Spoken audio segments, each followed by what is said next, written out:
Chúng là siêu thị áo. Thu luôn thôi tớ đang cứ tố. Chúng là siêu thị áo. Nhớ một lúc. Hay là nói gì đó. Bột bột đã lâu. Đuôi. Lâu tình ơ. Thôi mà cho bút tàn thấy. Ôi dồi. Yêu. Tàn liêu hút cả à. Giờ bên cứจะtổng hòa thôi á. Nè. Tao nhá. Tao tiêu. Ủa cái gì toàn trâu. Thế là giống là cái con toàn thá. Gì là ăn chuẩn tụ. Ủa lô. Ủa nhà tao lửng gầy đó. Nhà tao chống ổ. Sao rồi mới tiêu ô. Bẹ. Giờ tôi bẹ thôi mà. Sao hết một cái phách. Sao bờ phủ rồi đó. Lù lá. Nó cái lên.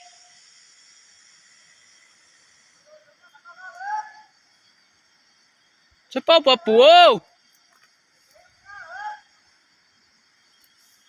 Cái lên này.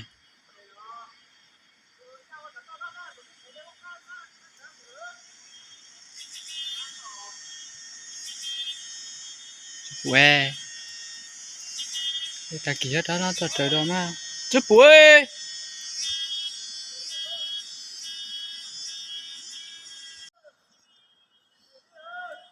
Lục cái đi. Hả? Bù lơ, thâu nè lơ. Lục tao co lơ, ai ơi, chết cha lơ. Chúng xa lên lù lơ. Ôi, lục nó tao cỡ hai lơ mà chua.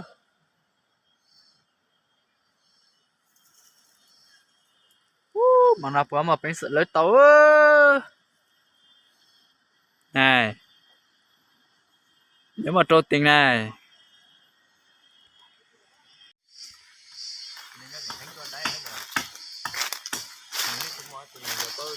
Chuyện có khó tôi nhìn tha lùm lọ.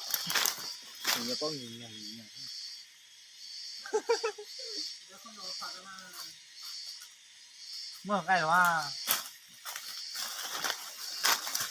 Lùm lọ mà gì.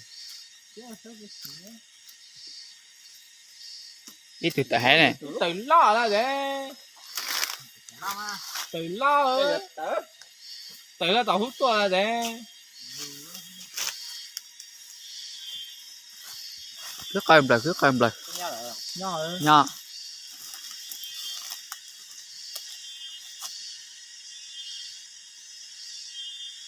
Phá ăn luôn.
Nọ luôn.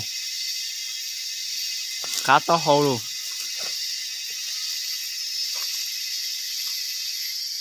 Từ đây.